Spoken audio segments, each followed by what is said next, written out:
We came across this flat that was completely unloved, hadn't been touched for 30 years, was stained with cigarette smoke and black mold. But what was so interesting was that we had this beautiful historical house. We knew that there was potential in that. It was just, how do we unlock that? The whole extension is completely prefabricated. That was built down in Devon by a team of amazing joiners who sort of worked on old cathedrals and restoration projects, and they were up to the challenge. So the whole thing was built down in Devon and then disassembled and then craned into place, so lifted over. So we went from a concrete shell to everything you see within 5 days.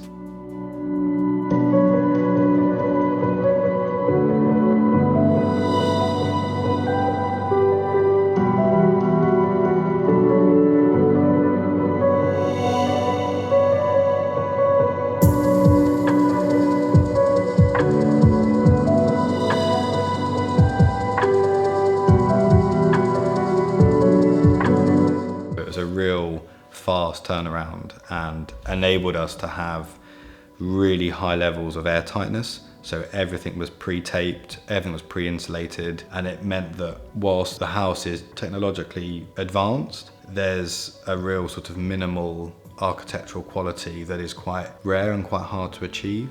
We also wanted to use the house as a case study of how to bring a 125-year-old house into the 21st century, making it as sustainable as possible with lower energy bills as possible, lower carbon footprint. So we looked at mechanical ventilation with heat recovery, so you can open windows throughout the coldest of winters and have no condensation whatsoever. Really interesting way of approaching a residential flat refurbishment. I think with the architectural side of things, material became a really important factor in that. So all the walls are lime plastered, which is breathable and enables the house to be internally insulated, because we couldn't insulate on the outside because of the conservation area. So we chose Douglas fir for quite a few reasons. First of all, the Canadian Douglas fir is much slower growing. The grain pattern is very tight, which means you can get a much higher structural stability, far fewer knots. It's a much stronger timber. That means we could use less timber. We could also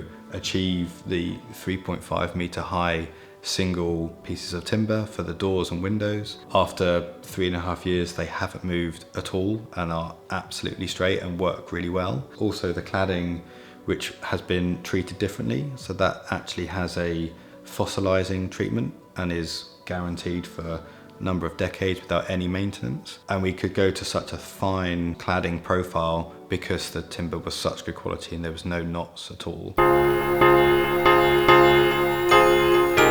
We used really high performing double glazing, which as you can see goes up to 3.5 meters. Whilst we can open the doors during summer, during winter you're able to keep the door shut and have the mechanical ventilation with heat recovery, which provides fresh filtered air constantly throughout the house. So we chose concrete, which was a big decision from a sustainable point of view. Keeping the concrete exposed enabled us to have this very warm, very hard-wearing surface that was then offset by the lime plaster and then the really wild and quite interesting Douglas fir. From a colour point of view, really adds that interest and warmth to the whole space. We have all underfloor heating that's embedded within the concrete.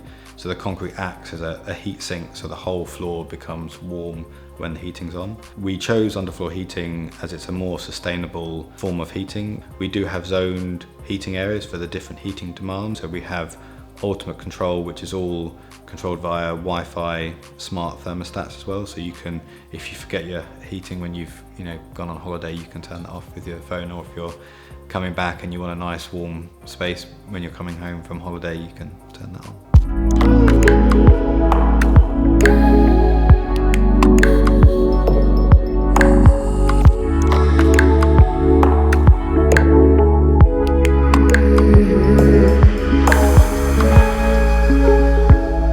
The kitchen was really for us the heart of the home. We're both big cooks and we wanted a really generous kitchen space with lots of worktop, lots of hidden storage and Just the ability to cook whilst entertaining was a really big factor for us. So all the appliances are top of the range, all integrated. All the cabinetry is Douglas fir as well, so again ties in with the structure and the windows and doors.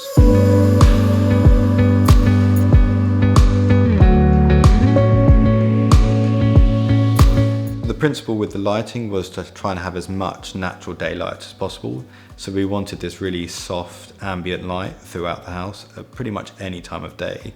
So the roof light behind me is actually a sandblasted roof light, so that has a much more diffused light. For the artificial lighting, we have high performance LED lights everywhere. One of the other things as well is we have outdoor lighting as well. And again, when, in the winter when it gets dark at 6-7 o'clock, you're able to turn those lights on and it's another room to the house, and you can easily spill out, and it means you have another outlook and you can look out onto the garden even when it's dark outside, which is really lovely. And my practice is really heavily influenced by sustainability. We feel it's an obligation of architects today, and how do you insulate an Edwardian property, despite doubling the footprint, has actually reduced the energy bills. We also went above and beyond building regulations for all the external envelope, so we're much better U values, much better air tightness, and just thermal performance generally, which something that not many people talk about is actually the comfort. Just you can go and sit next to a window and not feel a cold breeze. The window seat in the bedroom is the perfect place. When it's snowing outside, you can just sit there with a warm cup of coffee, and it's having an even air temperature. There's no cold spots in the whole place. I think with a property of this scale, having a garden that you can use every day is so important, and really enables you to live outside and inside and really blur those lines. And one of the key concepts was to view the extension as an extension to the garden rather than an extension to the house. Choosing materials that sit well with nature and the trees was really important, and having this almost an oasis away from the busy Broadway, and it's a really nice kind of quiet space where you can, there's no overlooking whatsoever. It's completely your own space. I think the person who would want to live here, is anyone who wants that connection with outside. I think there's something that you feel way more connected to the weather, the light, the times of day throughout the year. I think anyone who is interested in having a lighter footprint on this earth should move here. I think anyone who is interested in raw materials in a natural way. The biggest thing I've taken away from this is the level of comfort you get from sustainability. It's something that no one talks about, and I really feel like it's the future of architecture, and we were using technology, using materials that were at the cutting edge of technology, going above and beyond building regulations, and it's paid off immensely. This home is now future-proofed for the next few generations, and that's something that I'm really proud of.